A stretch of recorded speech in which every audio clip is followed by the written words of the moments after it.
On this video, I'm back here in Fletcher, North Carolina at Ujoint Offroad, checking out, yep, you guessed it, some E-Series vans and something a little bit special. I'll be showing you that video here pretty soon, but for now, I'm going to introduce you guys to my friend Chris that actually owns Ujoint Offroad, started all this, and kind of tell you, I guess, get some information about what you're working on, some really neat stuff that I saw outside that I haven't seen before, and what you do here at Ujoint. Yeah, well, thanks for coming again. Yeah, it's usual stuff here. You know, we're cranking out a lot of vans.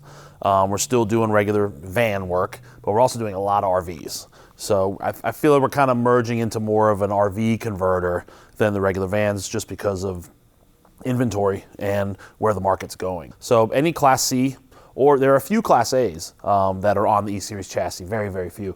But they're all E-Series RVs, E350, E450 RVs. Now, if you don't know, what Ujoint specializes is the 4th generation E-Series vans. Started out with a basic, 4x4 conversion for these, and then evolved into bumpers and racks and that type of stuff, right? Yeah, I started in 2007. I made my first run of spring hangers. Okay. And so it was just spring hangers, shackles, hardware, and I sold those kits online. And at that point, I didn't even think Ujoint Offroad could exist or would exist. Right. The name Ujoint came from a clothing line that my brother and I had that we'd put together in the early 2000s. And I'd done so much work spreading the name of Ujoint, and everybody knew me on the forums and here and there as Ujoint.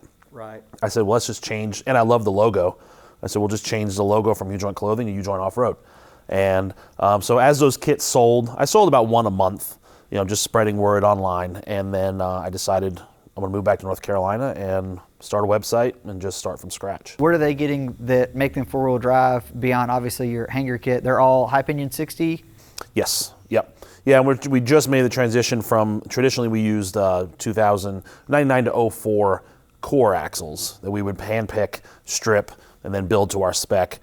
We've kind of run out of those. We depleted the Southeast a while ago, then we started pulling axles out of Colorado. We've ran them out of axles, and they're getting harder to find. So now we're working with a local, to us in North Carolina, axle manufacturer who's building our axles to our specs. Brand new housings. So when you're making these things 4-wheel drive, what are people using them for? Like what's the customer base for a 4-wheel drive RV? The 4-wheel drive RVs are fairly specific, mostly beach. Okay. I mean, I would say the majority are being used on the beach. We've got a large concentration in New York, because in Jersey, there are places you can go camp on the beach. Right. Which there aren't that many places left in the U.S. to do that. So mainly RV for the beach. We still have some out west. Guys want to get out on some BLM land. They're not taking them on trails. Right. That's a big misconception where people think, oh, that thing's not gonna make it up the trail I go up, and like, yeah, no kidding, it's an RV. Right. But it's giving you the traction you need to get a little further out, especially after the explosion of RVs during COVID. Right. Like the campgrounds were already full before COVID, right. And now everybody went out and bought an RV, and it's like, well, where are you going? So the people who are the more hardcore want to get out a little further, out in the desert a little further, and they want the traction. But the biggest benefit of the 4-wheel drive conversion isn't necessarily the 4-wheel drive. It's just making them drive better in stock form on the street. Every RV that's riding around that's 2-wheel drive is undersprung. So the RV leaves the Ford plant, goes to the RV plant, and they plop a bunch of weight on it, and they don't do anything to the suspension. They might change shocks, might do some airbags, but those are just Band-Aids. But that's a lot of weight for, yeah, because they don't know what it's just a cab and chassis essentially when it leaves. Forward, sure. Yeah, so they don't know what they're going to put on the back of exactly. it. Now, how big of a tire can you put on one of these RVs, and what are you guys using for tires? So backtrack a little bit too. We custom spec springs to every single RV. So that's the biggest difference in what makes our RVs handle and steer and drive so much better than stock. I got you. Is the custom weight specs to the RV. So we run a 33-inch tire on the RVs, mainly because of the rear. We're limited. We prefer to keep things simple. We don't run spacers in the rear. So we run right now we're using a Dodge wheel that we machined the hub bore for the E-Series hub bore. And then we run a 255/80/17, mostly recon grapplers. Okay. Pretty much every RV that's here right now or on our books is going to get recon grapplers. A few guys will want the ridge grappler for a little more aggression. Right. But getting the 17s in the back, it opens up our window for tire availability. Sure. But most people's use the Recon Grappler is all they need, and they're perfect. Now, what are you guys doing in terms of, and every time I come here, it seems like, oh, that's different. Oh, that's different. Now, if you guys haven't seen, we've shot his flatbed van and he went to Windrock, and we've got some really cool videos of that. That thing's obviously wildly unique, but Yeah. there's also something out back that's pretty unique, and I think maybe one of the biggest vans I've ever seen. You've got one sitting on 38-inch trails out back. What's going on with that thing? Yeah, so that's the name for that van is Turd Van, which is a name it just popped up in my head because the van was kind of turdy when it showed up. Right. I bought it in West Asheville from a band that had been touring out of it, and it was pretty nasty. The transmission blew up on the way back to the shop. I wound up pushing it out of the road with the flatbed just to avoid stopping up, Right. the traffic in South Asheville. I wanted to make, actually what inspired it was going wheeling, and taking the flatbed and a few other rigs out. And my number one concern is always, I don't want to damage the body. Right. I don't want to do this, I don't want to do that. And I thought, why don't I have a rig where I don't care about that? Sure. So the van was cheap enough, and the cards just fell together for us to put this thing together with we're relaunching our 8-inch lift kit. Okay. We had an 8-inch lift kit for years, and then due to some supplier issues and just a lot of variables, we killed it. We're bringing it back now that we're in a good groove with our new spring supplier. And so I said, yeah, let's throw an 8-inch kit on this thing, some 38s, and really put our leaf sprung suspension to the test. Yeah. Take it out and really beat on it hard. And learning after following you down several trails, a full body van is just not going to do it. Right. It's like, especially here on the East Coast, the trails are made for Jeeps. They're not made for full size rigs, unless you don't care about the body. Right. So that's what we're going to do. Okay. We're pulling all the glass out of it. It's going to have no rear doors, full cage, race seats, locked front and rear, 38-inch trail grapplers, 513 gears. It's going to be. I look forward. It's going to be as rowdy as you can get in a van. That's going to be fun. Now, that explains a lot there. Good. Now, for sort of like most of what you have here, you guys build and engineer, do all that stuff in-house, right? This is, I mean, your bumpers, which is largely aluminum based. So that's kind of, I know one of the misconceptions with vans is because they are tall, they appear top heavy, but most of the weight is actually fairly low. Yeah, actually the vans, if you dissect a van, if you pull a body off a van ever, you'll see that the engines sit lower in the frame than a truck. Right. And the frames are wider. So they're actually more stable than a truck, I feel, because of that. The drivetrain's lower, frames are wider. That's why they made the frame wider, and that's Right. also why truck parts just don't fit on an E-Series chassis. I got you. Yeah, so we try to manufacture as much in-house as possible, and that just comes from us, being a small volume manufacturer from day one, Right. and we want to have the control. So, we can go next door. We go from raw material to finished powder-coated product in-house. So I'm not relying on other shops or other people's timelines or paying their profits to get my product done. Right. Now, you guys specialize mainly in basically making these things off-road worthy. You're not an interior upfitter, so you're not doing they're not going to come to you to get a bed layout and stuff like that. Correct. They're going to come to you basically to get it to be four-wheel drive, to make it better, work better off-road, be more reliable that way. But you're not going to be the guy that's putting in the sink and shower and all that Correct. stuff. Yeah, so we've never done interior work. We don't have the space for it or the manpower. You kind of really need to have two separate facilities for that. Okay. So we focus on suspension, drivetrain, racks, bumpers, mainly exterior stuff. So with the straight axle conversions, primarily your kits are all leaf spring kit, right? Yes. So I'm sure people ask all the time, like, why not coil over? Why not, Sure. coil? Why leaf spring? Yeah. The packaging for us works better with the leaf spring on the E-Series, and also the spring rates. We can get the spring rate dialed in. I mean, every van gets a custom spring to that van. Right. So we found that the packaging, the steering angles, all of that works better. The axle location. Okay. When you do a coil swap, unless you cut the buckets off and make your own shock towers or coil buckets, you're limited to where the Ford put the factory coil buckets. Sure. So that puts the axle kind of far back in the wheel well, and it gives you the illusion of kind of walking on your tippy toes. Right. And you can't put very big tires on it. The E-Series has a very small wheel well. Yeah. like especially compared to a truck or a Jeep. Right. So we can push the axle forward, which gives you more clearance, and you can actually articulate without getting into the fenders. That makes sense. Yeah. So and we've replaced a lot of coil four-wheel drive van suspensions over the years. Okay. We get people ship us vans from all over the country that have a coil radius arm set up or a coil, short arm link set up that they just don't drive well. They don't handle well, and they're darty steering. They can get death wobble.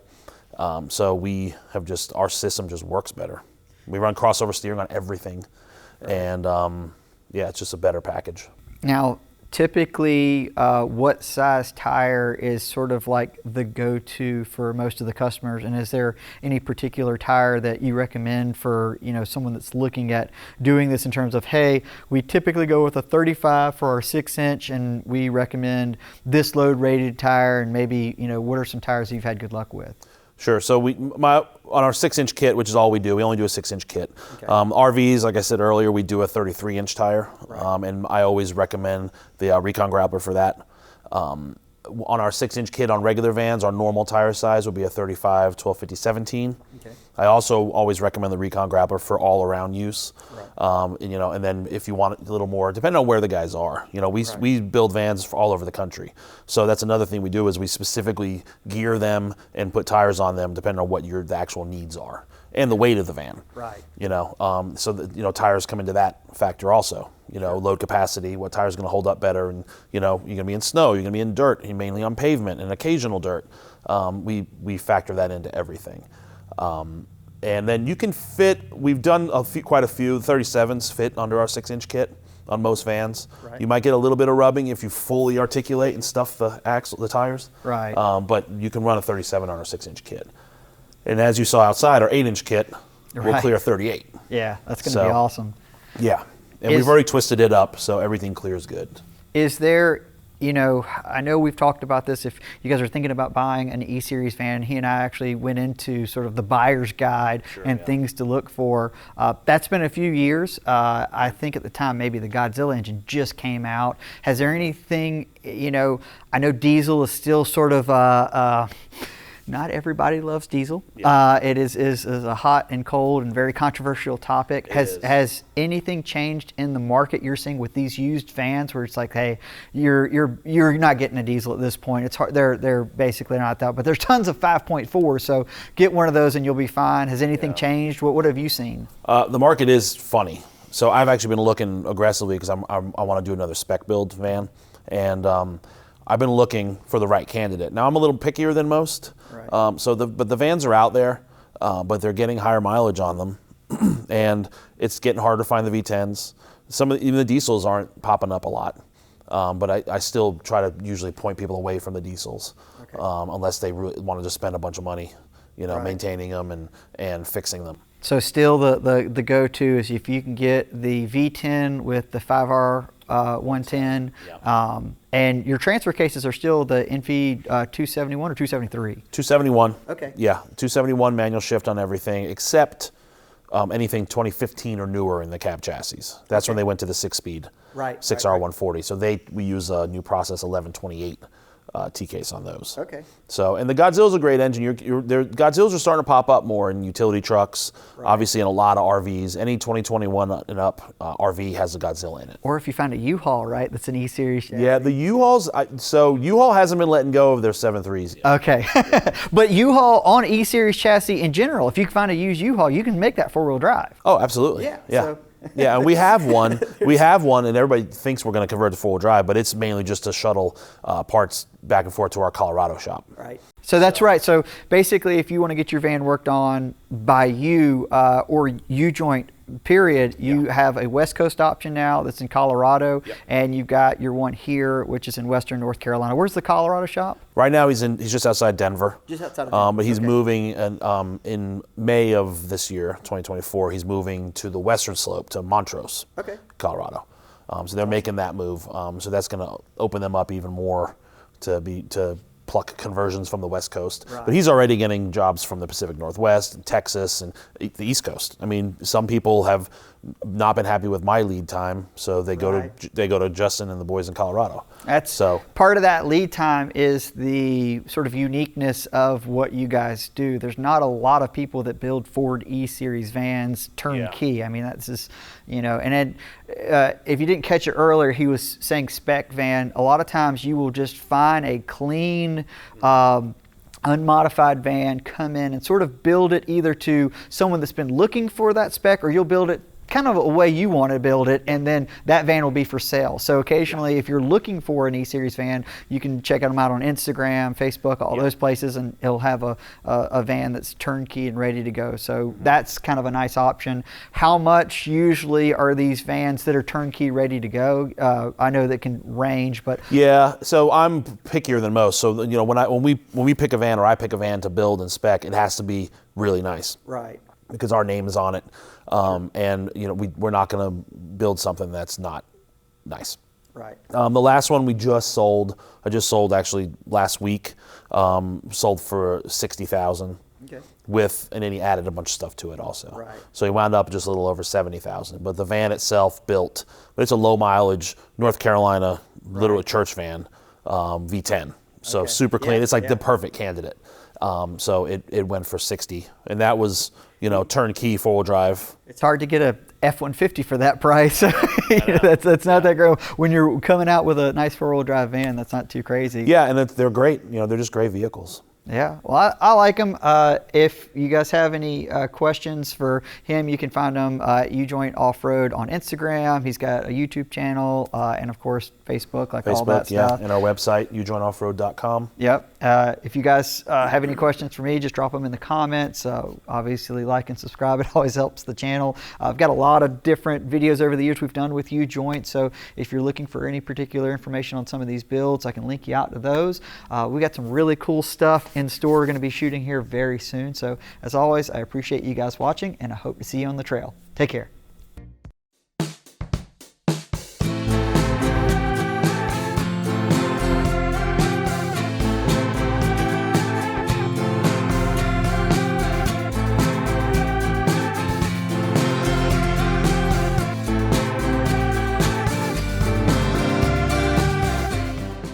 Thanks for sticking around to the end. Hopefully you enjoyed this video, and if you did, please consider subscribing to the Driving Line channel. Our goal is to excite, entertain, and educate you on all things automotive. So if you want to come be part of our journey, please hit that subscribe button, and we hope to see you on the next video. Take care.